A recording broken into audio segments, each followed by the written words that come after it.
But hey, since I'm already over here on this side of the water, I'm going to Kenya because I call her brown sugar. Her name is Carolina. I said, I'm going to Kenya and hang out with brown sugar. My boy right here, if you ain't subscribed to the channel, I don't know what you're doing. You need to click it. Get on top of that. That's another thing that ran me out of the U.S. I don't know if I'm not supposed to be here, but surviving, come back 4 times, and this is a beautiful country right here in Kenya. When I'm done, I am not working for nobody, not even for myself. Going back to Kenya. So Kenya was on your mind. Kenya was on my mind the whole 10 years while I was out here. Left. Since the day I left. Anything that you can find from California to New York and in between, you can find it here. Hey travelers, Sami Musa back with another one. I'm here with Makil. Makil, please introduce yourself to the tribe. What it do, word? It's your boy Huddy Hud. Everybody know me like that, but my official government name is Makil Hudson Carr. I'm from Monroe, Louisiana. The boo, what it do? I'm retired for times. As you can see, I survived. Look at me, still looking good. Yeah. I did 4 tours over there. I did a tour also in Delaware. And after that, I started working for the time frame, working for the. I started out in Saudi Arabia training the Saudi National Guard. Those are the people that protects the Saudi king, the royal family. So I was over there training them on a different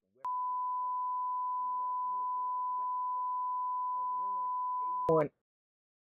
Which is the army crewman. Okay. But with all those classes and training that the army sent me to, I ended up becoming on all the different types of weapons. You're a dangerous man. Was not no more. I'm just me. Yeah. I just do what I do. I'm just laid back. I'm retired now. I retired after 21 years, and then I gave 4 more years.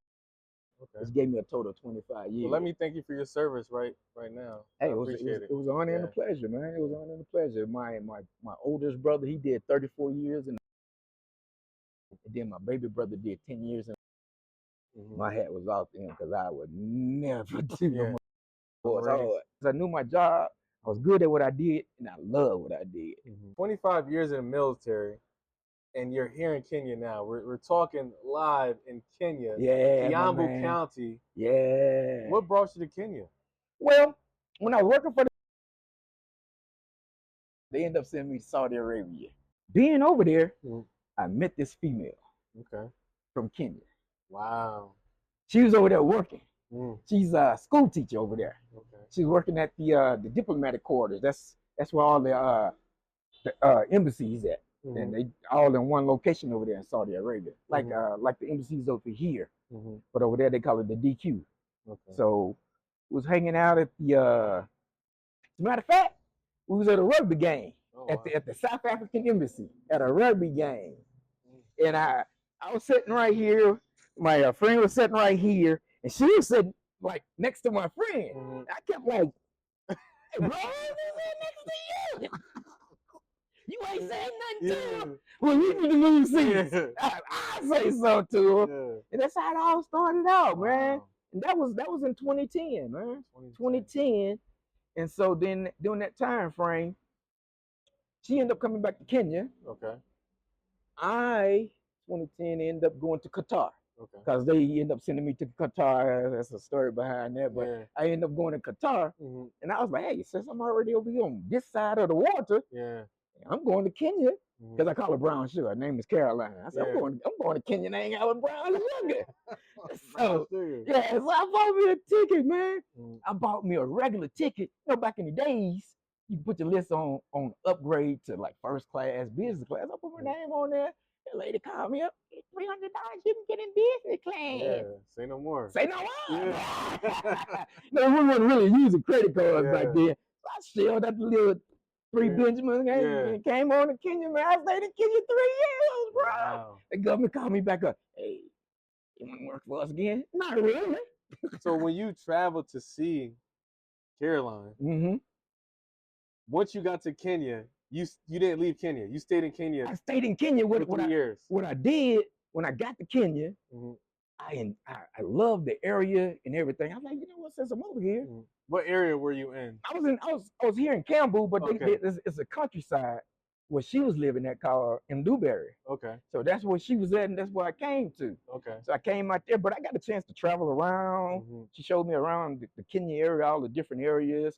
I went on a like a safari. Yeah. That's nice. It was nice, bro. Yeah. You know, people got the misconception back in the day. You know, I call it whitewash. I'm not trying to be racist or nothing. It's just that you know how the media put a spin on stuff. Yeah. Like in the U.S., they just showing us the safari. Yeah. The kids that's out there in the desert.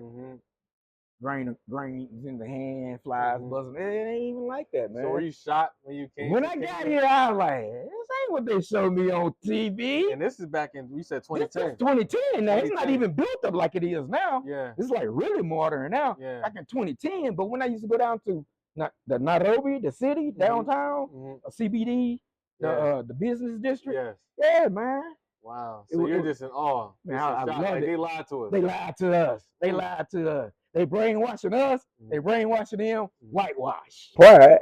I say, hey, look, man, look. I'm over here in Africa, bro. Yeah. Y'all got into business over here. Because I just want to stay in the area. Because I said, I don't know that you know, but I met this girl when I was in Saudi. She back in Kenya, and I'm here too. So they gave me business around here, and I stayed over here for 3 years. Wow. So it's just like. So you got a job, and you go somewhere for like a month, but you come back home. Yes. Then when the next job comes, that's how it was, man. So it was like I live here, and I go to my job, and I come back home. This is home. This is home, man. This is home. Wow. So since you retired from the military, what's your lifestyle like in Kenya compared to the States? Is there a difference between the two? There's a big difference. Not on the finances, but you know, you got 1 to 150 over here. $1 equals 150 their money. Yes. So financially, you done bumped up. But it ain't even about the financial thing for me, man. It's about the people and the safety. Because I think I was looking at something on the news that said something about we had like 938 mass shootings or something in the U.S. I knew where you were going with that. I knew where you were going with that. Yep. You go to Walmart, one of the malls, wherever, man. You don't know. Somebody come in there, pop off. Yeah. But you don't know this. I go to the malls here, Carrefour, Navis. Ain't got to worry about nobody popping out because you know why? They ain't got no weapons over here. Yeah. Even the police. It depends on where you work at in the military. Not the military, the police force over here, you have weapons. But the regular police that's on the street, the traffic police, they ain't got no weapons, man. Yeah. So to me, it's the safety. And I love being safe. That's another reason that I came back over here to Kenya. Because of the safety. They ain't had nothing to do with the money. It's just like being in war, man. I tell people always used to ask me, hey man, how many people you killed? I'm not there counting. Like that's what snipers do. Snipers can count. Yeah, they kill. That's not my job to count kills. I always tell them, hey, I'm here, and the job in war is either you or me. And I told my mama, I ain't dying in nobody else's country. With the man up above, I pray that he bring me through. 4 times. 4 tours. 4 tours, and I'm still here. On top of that, I always tell people, you look at me, you see there's nothing wrong. I done had 13 body surgeries. 13 total body surgeries. Reconstructed face surgery took 155. What happened? Why did you have to get surgeries? Well, when I was doing that last training in 2014, your 4th tour,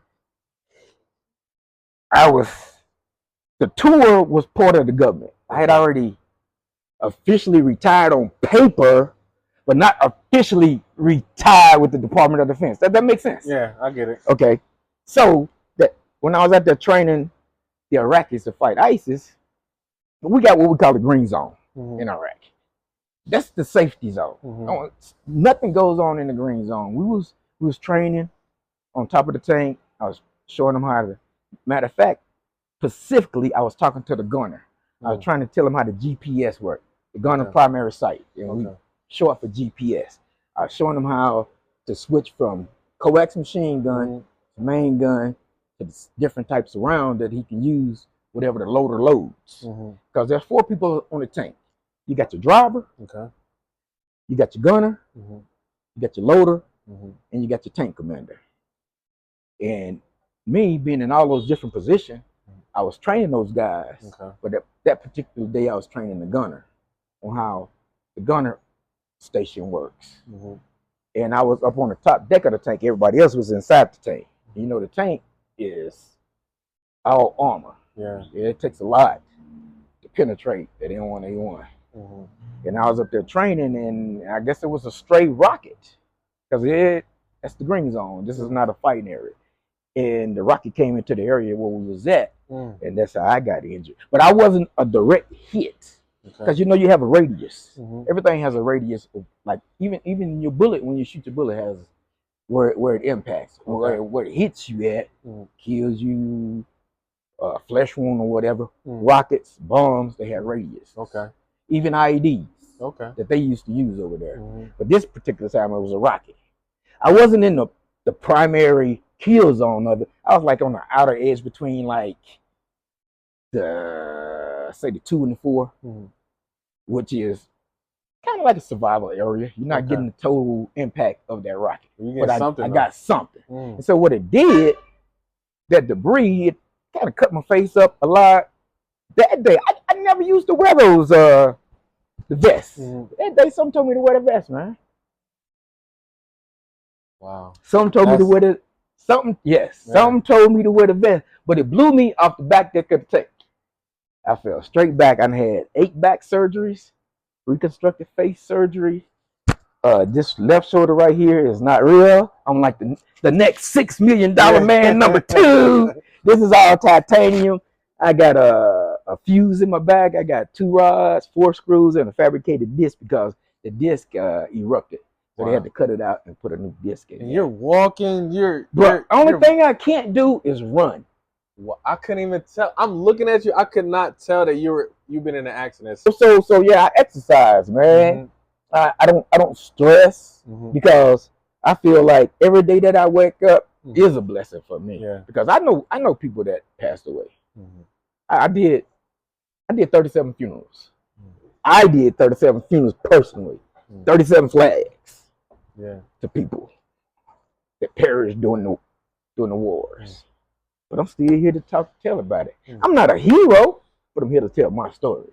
Everybody got a story. No matter if it's in war or whatever. Everybody got a story in their life that they got to tell. But how you tell it, that's on you. Because I don't really know your story until you tell me. That was the military McHale. Sergeant First Class Hudson Carr. I'm gonna give you the Kenya McHale. The Kenya McHale. The Kenya McHale. I'm excited. Habari yako. Salama. Salama. So, remember I told you 2010, 2013. Yes. Started working back for the government. This is 23? 23, yeah. Yep. Okay.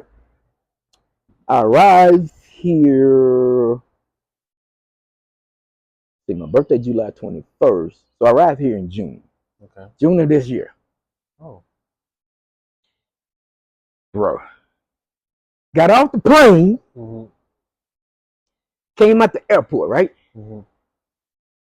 Like, this is the same place. I mean, you go from 2013, 2023. We're talking 10 years. We're talking a decade, right? Yes. I'm expecting that I'm gonna see just a little bit improvement, right? Yeah. Kadogo. Whoa, not the Kadogo. Yeah. When I got it, she's like, "Hey, I'm gonna call us an Uber. You gonna call us a who?" Like, y'all got Ubers over here? She said, "Well, and we got this thing like both. Like in the U.S., they got Uber and they got Lyft. Here, they got Uber, they got boats. So we took the Uber. So we riding down Mombasa Highway, coming from the airport. Is this me? You for real? Yeah. I said, what is that? Yeah. Bruh, I'm talking about like New York skyscrapers. That wasn't there when you. No, man. Wait, hey. As a matter of fact, look right here, man. That says a Volvo shop. Yes. That's a Volvo shop, man. That's a Volvo. Man, they had little car places like this is service center, motor hub and stuff like that. They got Volvo, they got BMW, they got land. Man, they just like this is not a third world country anymore, That's bro. What I'm saying it's not a third world country. This is not a third world country anymore, man. This country has grown tremendously because I've seen it firsthand. Yes. From 2013 to 2023.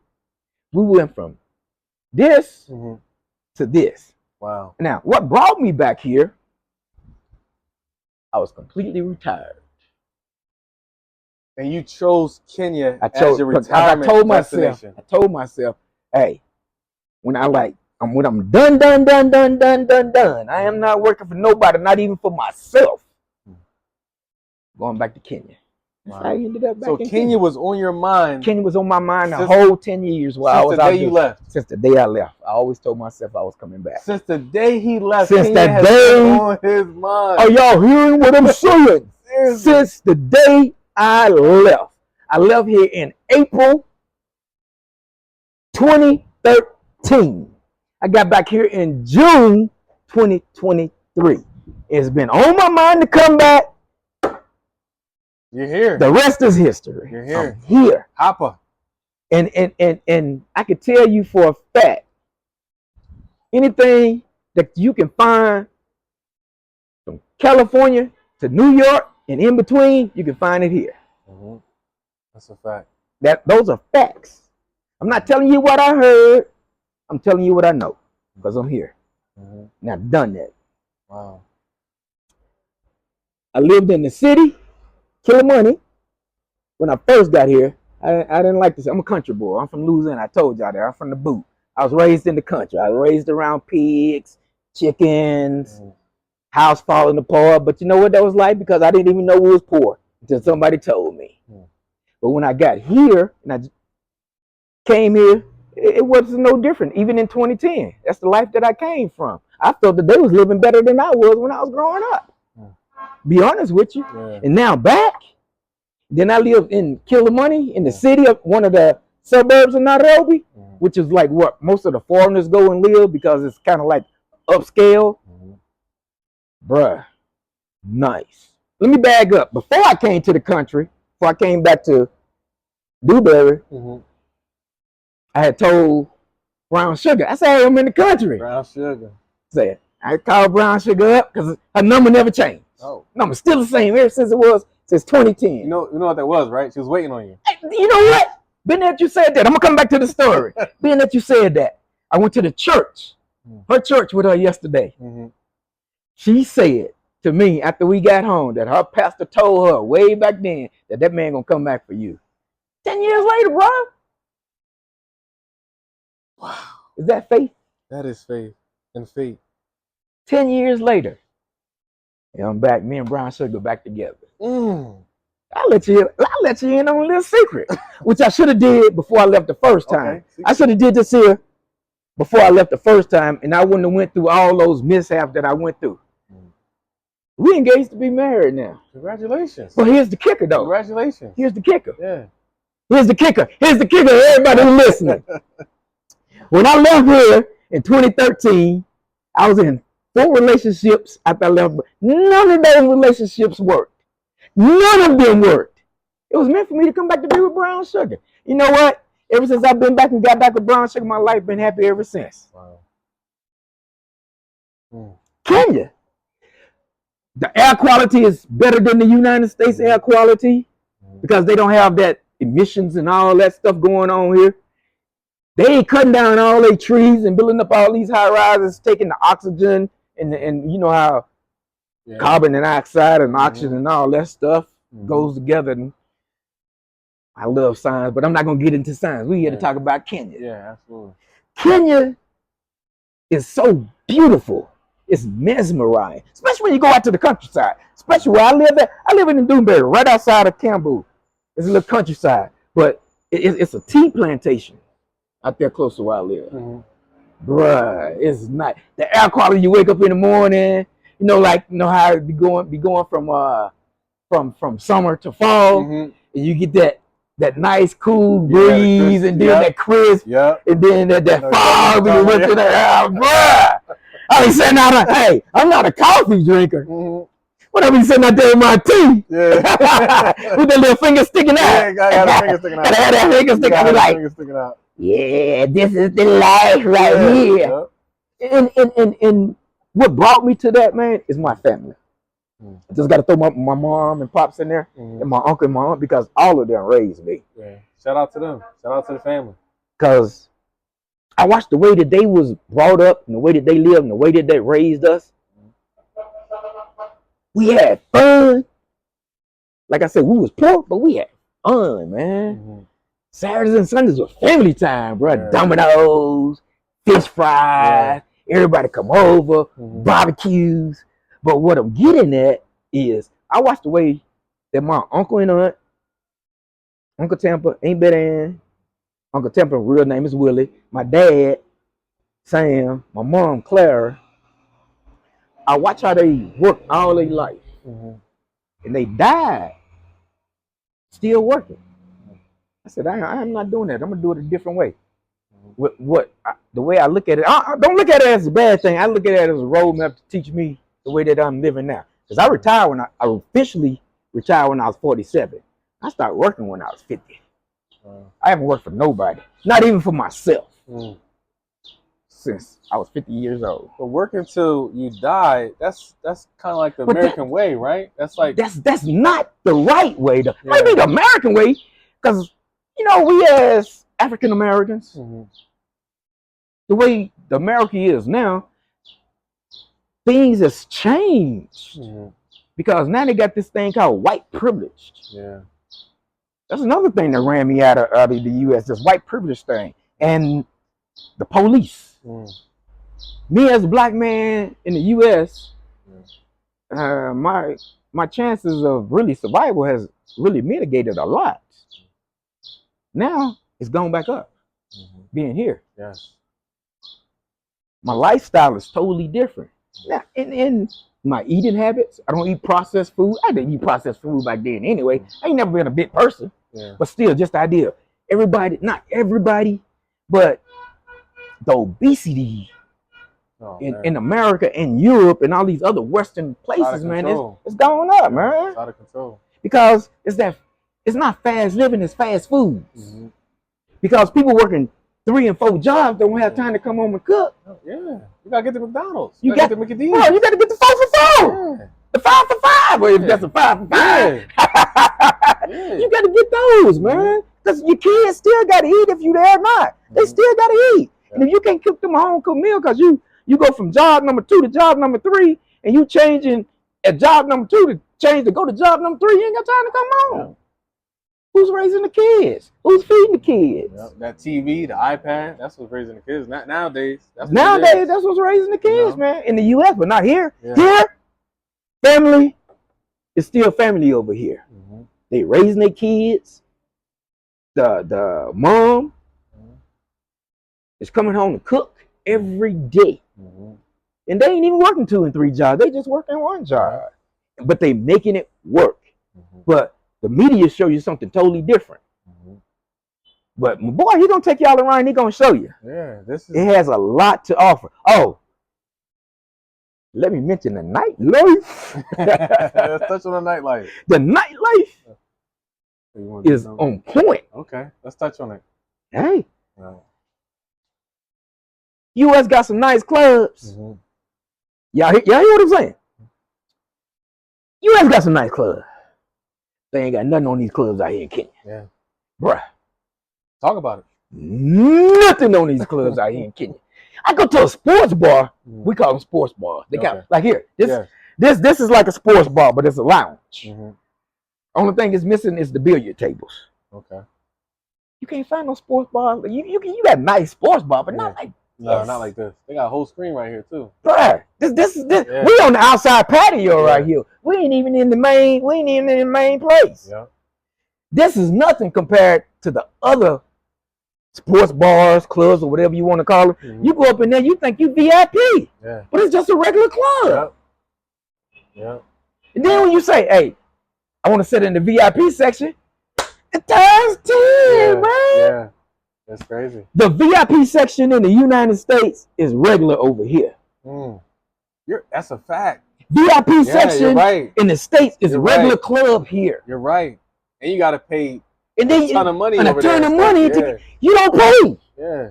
You just sit in there and just buy your what you drinking. As long as you keep on buying them drinks, you VIP to them. Good. Yep. And guess what? They treat you like you VIP too. And you ain't even sitting in the VIP section. You get one person assigned to you. You don't have different people coming to you. One person assigned to you. Or they got different people coming. You could just say, "Hey, I just want that person right there." Yeah. Just like VIP. And you're going to take care of them. They take care of you. They take care of you. Yep. And you're going to take care of them. Well, here's the kicker. You ain't got to spend that much money. How much? Because the $1 equals 150 of their money. So what's an average night out here? Maybe a couple. I don't go out all the time. Okay. So when you do, but when I do go out, I say I go out about 11. I leave about 1 or 2. Not like in the States. What I used to do, right? I used to go out at 8, 9, 11. I'm out of there. Because a different crowd is coming in there. Yeah. A different crowd and the safety. That's what I'm talking about. A different crowd and the safety, right? So you want to get out of there. Here, I went to this club called the Kettle. Okay. In Kilmoney. Okay. Hey, the Kettles, they open 24 hours a day. Bro, I just go into the shoes pool. And my friend, my kaka means friend in Swahili. We brother. Yeah. So me and my kaka said, "Hey man, you want to go shoot some pool?" I said, "Yeah, let's go shoot some pool." So we went to the place called a Kettle, right? And when we got there, some females that he knew I never seen before, and he was talking to me, saying, "How long y'all been here?" "We've been here since yesterday." "So y'all slept?" Hey, bro. What? It was 12 o'clock. They said they had came there the day prior at 9 o'clock. 9 o'clock to 12 o'clock. So you've been here. That's like a job, man. Kings know how to party. Bro, it's like 9 to 9. That's 12 hours, right? It's 12 o'clock. Yeah. That's 3 more hours. And you been here. Are they going to pay you? Yeah, for real. They got to pay me. I was like, bruh, it was crazy. And it was like, the Kettle kind of set up like this here, but it's about 2 times larger.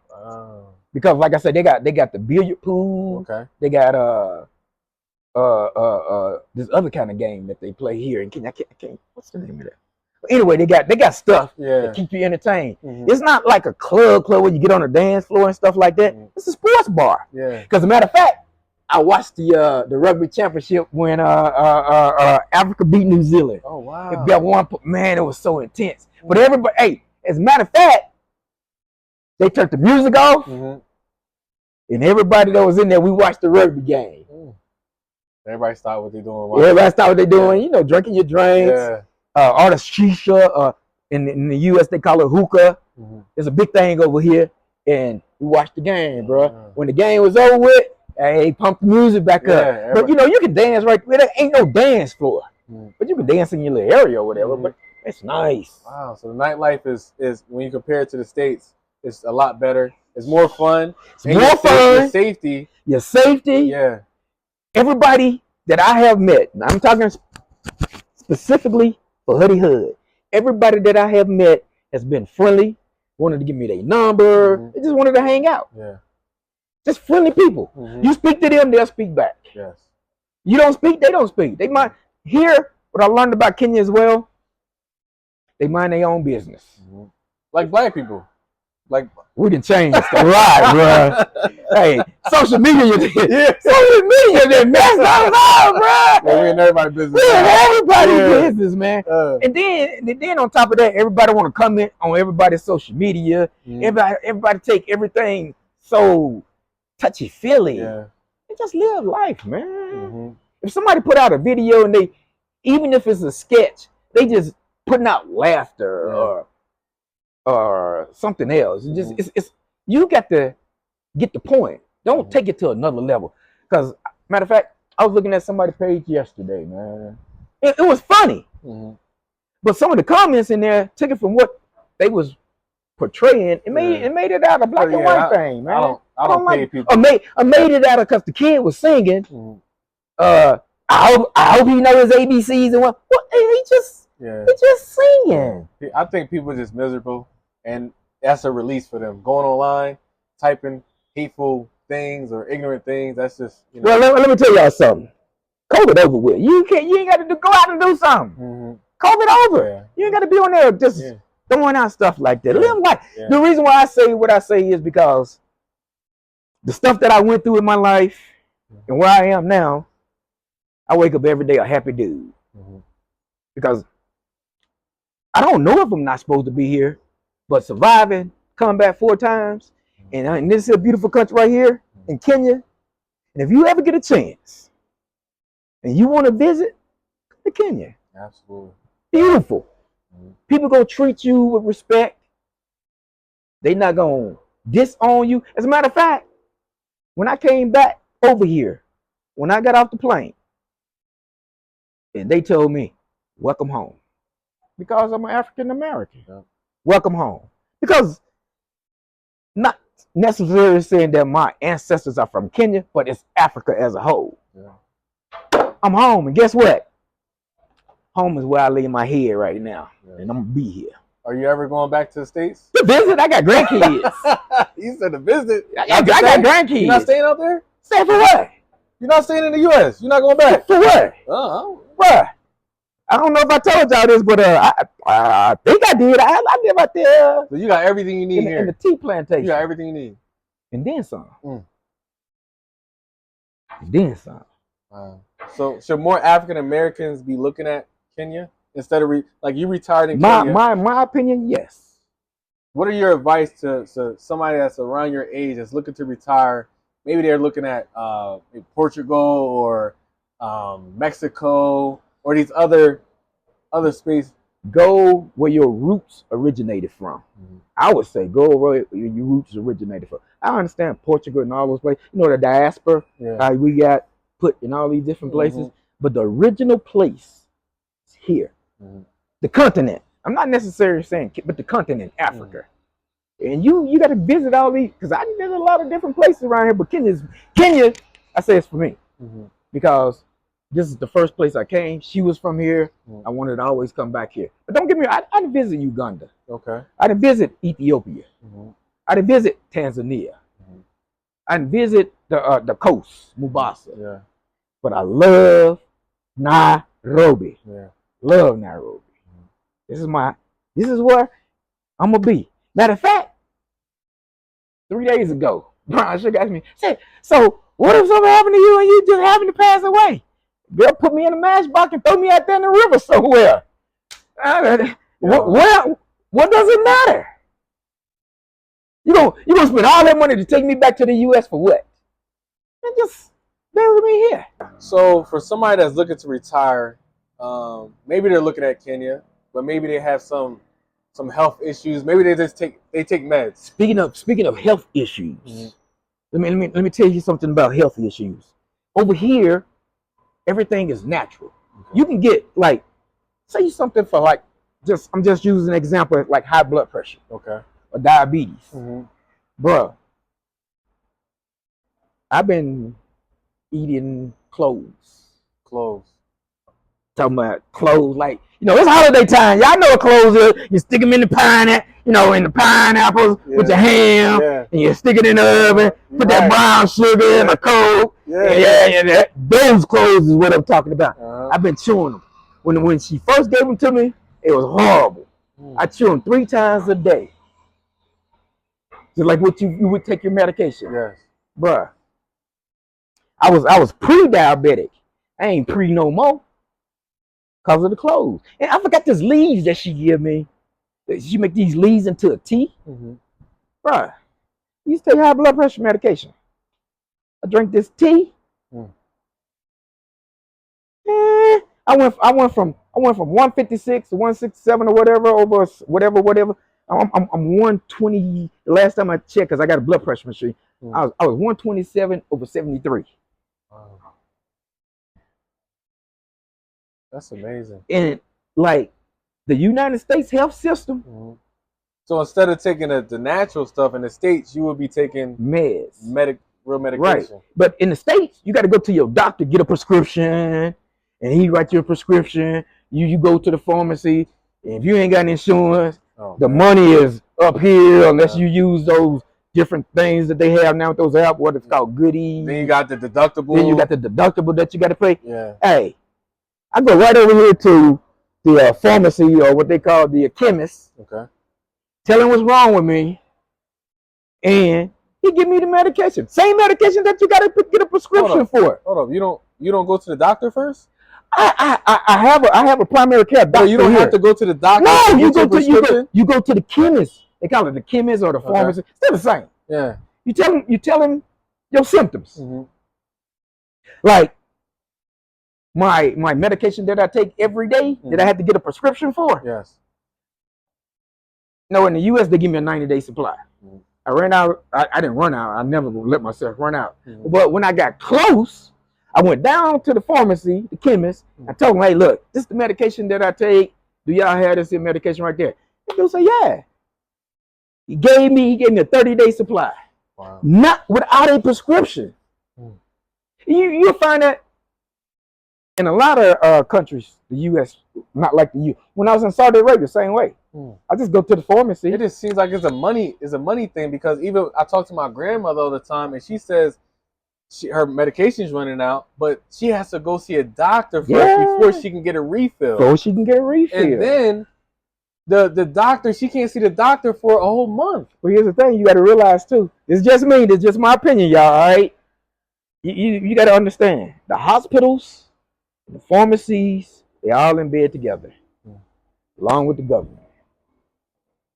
If we start taking better care of ourselves in the United States and all the Western countries, hospital won't have that many people in the hospital.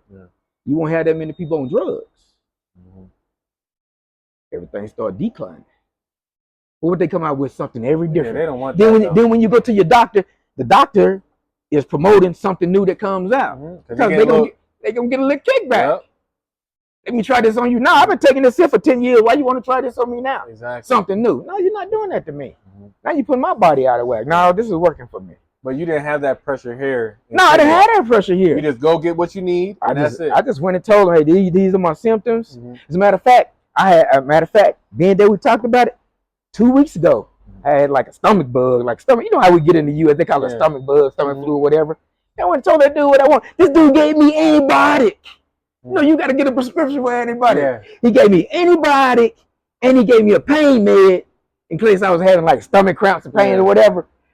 He said, take it 5 days, and if this should work, but if it don't work, come back. Did it work? 2 days. Oh, right. He said you got to take it all. Okay. So I took it all to make sure. You know how you do it to make sure. Yeah, I took it all, bro. That was 2 weeks ago. I was in the gym the following week. So what's the cost difference between, like, you're taking meds, like some meds in the States, and then here? Well, is it a huge cost difference? Back to what I was saying earlier, man. You know the money difference because the exchange. You get $1 to 150 of theirs. My meds, I could talk about the meds that I bought. All my meds hasn't cost over 1,000 Kenyan shillings. 1,000 Kenyan shillings is like $7 right now, maybe $7.50, $8 around there. You know what? I'm gonna look it up right now. Hey, I got the exchange rate on my phone. Yeah, that's what I keep that mug handy. $6.61, man. Wow. Now, those same meds that I get in the U.S., it would cost you about $35, $40. If you having medical issues, if you're not like financially up there, I'm not financially up there, but I can go get what I want, when I want, where I want, anything like that. Not rich, I'm trying to be rich, but I'm happy. And I got peace. Not only do I have peace, I got peace of mind. That's all that matters. That's a good thing. Peace and peace of mind, hey, I'm good.